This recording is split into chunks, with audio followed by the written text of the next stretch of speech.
boo'icha kee itti fufta.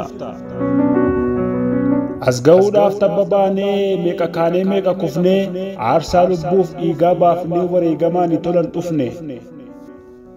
Kan nu waraantan madaa isaa qulqulfachaa waan nu gootan aarii isaa guggubachaa har'a ga'uuf baay'ee obsinee waan nu miitan fafa isaa of dhoksinee beekaa hordofnee kan wallaale wal gorsinee nu cabsinaan deemsan dhaabne okkollee kan yaaddan nu balleessuu nuti hin banne kunoof kallee faayisaa lubbuu fakkaattee harkatti fannoo baattatta biyyi kan waliiniiti jettee lafa keenya dhundhumaan safaratta.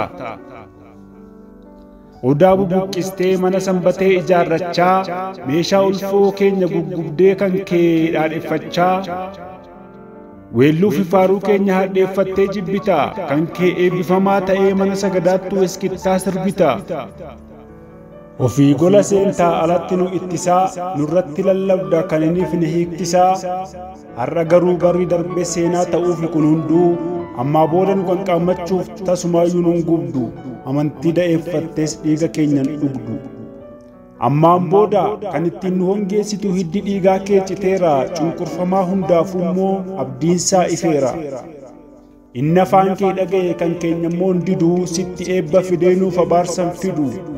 Of tuulummaa gitan qabneen ofitti karaa cufta nuuf gammachuun ta'eera ati ammayyuu sichi boo'icha kee itti fufta.